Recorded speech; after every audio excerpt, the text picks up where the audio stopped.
Hello everyone. आज मैं आपके सामने लंग कैंसर के बारे में बात करना चाहता हूँ। मेरा नाम है डॉक्टर अंशुल अग्रवाल और मैं सूरत में कंसल्टेंट मेडिकल ऑन्कोलॉजिस्ट हूँ।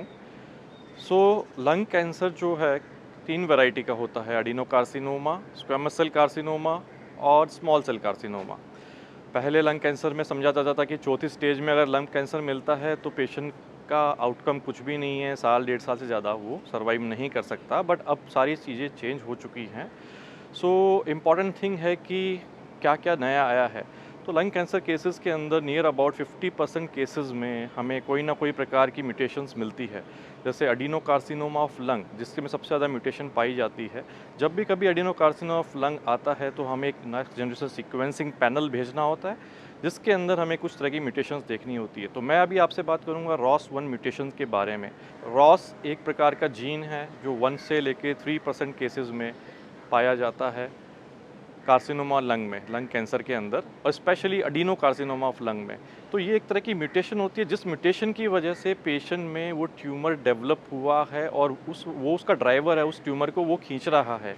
तो अगर हम उसके खिलाफ टारगेटेड थेरेपी देंगे तो पर्टिकुलरली वो उसी पे जाके काम करेगी और हमारे को रिस्पॉन्स अच्छा मिलेगा, पेशेंट की लाइफ अच्छी बढ़ेगी।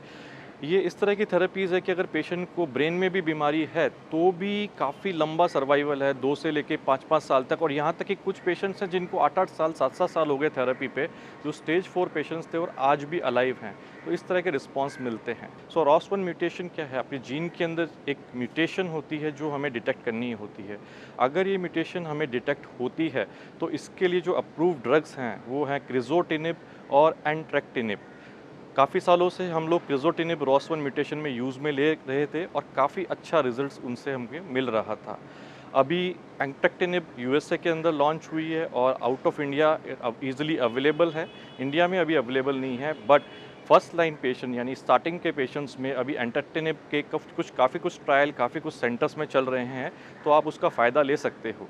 दूसरा कि हम कंपैशनेट बेसिस पे भी एंट्रेक्टिनिब अवेलेबल करा सकते हैं।